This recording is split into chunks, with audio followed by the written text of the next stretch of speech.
Speaking ಪ್ರಾಕ್ಟೀಸ್ನಲ್ಲಿ ಇವತ್ತು ಮೈ family, ನನ್ನ ಕುಟುಂಬ ಅಥವಾ ನನ್ನ ಪರಿವಾರ, ಇದರ ಬಗ್ಗೆ ಸ್ವಲ್ಪ ಮಾತಾಡೋಣ. My family is very important to me. ನನ್ನ ಕುಟುಂಬ ನನಗೆ ಬಹಳ ಮುಖ್ಯ. There are 4 members in my family. ನನ್ನ ಕುಟುಂಬದಲ್ಲಿ 4 ಜನ ಸದಸ್ಯರಿದ್ದಾರೆ. My father is a hard working farmer. ನನ್ನ ತಂದೆ ಬಹಳ ಪರಿಶ್ರಮಿ ರೈತ. My mother is a caring house wife ಹಸಿಫ್ಸ್ ಅಂತಾರೆ, ಮತ್ತು ಇನ್ನೊಂದು ಮಾಡರ್ನ್ ಇಂಗ್ಲೀಷಲ್ಲಿ ಇದಕ್ಕೆ ಹೋಮ್ ಮೇಕರ್ ಅಂತಾರೆ.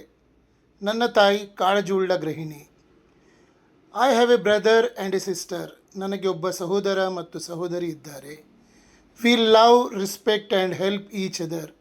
ನಾವು ಒಬ್ಬರನ್ನೊಬ್ಬರು ಪ್ರೀತಿಸುತ್ತೇವೆ, ಗೌರವಿಸುತ್ತೇವೆ ಮತ್ತು ಸಹಾಯ ಮಾಡುತ್ತೇವೆ.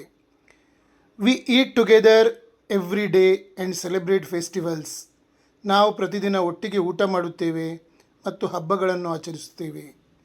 ಮೈ family is my strength and supports me always. ನನ್ನ ಕುಟುಂಬವೇ ನನ್ನ ಶಕ್ತಿ ಮತ್ತು ಯಾವಾಗಲೂ ನನ್ನನ್ನು ಬೆಂಬಲಿಸುತ್ತದೆ. I am proud of my family. ನನ್ನ ಕುಟುಂಬದ ಬಗ್ಗೆ ನನಗೆ ಹೆಮ್ಮೆ ಇದೆ. ನಾನು ಇಂಥದ್ದೇ ಟಾಪಿಕ್ಗಳನ್ನು ಕೊಡ್ತಾ ಇದ್ದೇನೆ ಸ್ಪೀಕಿಂಗ್ ಪ್ರಾಕ್ಟೀಸಲ್ಲಿ. ಇದು ನೀವು ಹೇಳ್ತಾ ಇರಬೇಕು. ಯಾರಾದರೂ ಕೇಳಿದರೆ say a few words about my family ಅಂತ, ಆಗ ನೀವು ಇದನ್ನು ಹೇಳಲಿಕ್ಕೆ ಬರಬೇಕು. ನಿಮಗೆ ಯೋಚನೆ ಮಾಡ್ತಾ ಕೂತ್ಕೊಳ್ಳೋದಲ್ಲ, ಫಟಾಫಟ್ ಹೇಳಬೇಕು. My introduction, give me your introduction ಹೇಳಿದರೆ ಫಟಾಫಟ್ ಹೇಳಬೇಕು. Tell me something about your family ಹೇಳಿದರೆ ಫಟಾಫಟ್ ಹೇಳಬೇಕು. ಅದೇ ಥರ ಬೇರೆ ಬೇರೆ ಟಾಪಿಕ್ಸ್ಗಳನ್ನು ನಾನು ಕವರ್ ಮಾಡ್ತಾ ಇದ್ದೇನೆ. ನೀವು ಅದನ್ನು ಚೆನ್ನಾಗಿ ಕೇಳಿಕೊಳ್ಳಿ, ನೋಡಿಕೊಳ್ಳಿ, ಸ್ವಲ್ಪ ಬಾಯ್ಪಾಠ ಮಾಡಿ. ಇದೆಲ್ಲ ಯಾಕಂದರೆ ಇದು ಮದರ್ ಟಂಗ್ ಇನ್ಫ್ಲೂಯೆನ್ಸ್ ಅಂತ ಇರ್ತದೆ. ಯಾಕಂದರೆ ನಮ್ಮ ಮಾತೃಭಾಷೆಯನ್ನು ನಾವು ಜಾಸ್ತಿ ಮಾತಾಡ್ತಿರ್ತೇವೆ ಅಲ್ವಾ.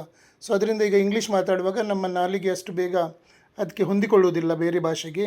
ಸೊ ನಾವು ಕೆಲವು ಸಲ ಏನು ಮಾಡ್ತೇವೆ ಅಂದರೆ ಆ ಶಬ್ದಗಳನ್ನು ಉಚ್ಚಾರ ಮಾಡಲಿಕ್ಕೆ ಕಷ್ಟಪಡ್ತೇವೆ. ಸೊ ಇಂಗ್ಲೀಷ್ ಮಾತಾಡುವಾಗ ನೀವು ಯಾವುದೇ ಶಬ್ದ ಉಚ್ಚಾರಣೆಯಲ್ಲಿ ಕಷ್ಟಪಡಬಾರ್ದು ಹೇಳಿ ನಾನು ಈ ಟಾಪಿಕ್ಸ್ಗಳನ್ನು ಕೊಡ್ತಾ ಇದ್ದೇನೆ. ಸೊ ಇದನ್ನು ನೀವು ಪ್ರಾಕ್ಟೀಸ್ ಮಾಡಬೇಕು. ಇದನ್ನು ಫಾಸ್ಟಾಗಿ ಸ್ವಲ್ಪ ಹೇಳಲಿಕ್ಕೆ ಕಲಿಬೇಕು. ಓಕೆ, ಸರಿ.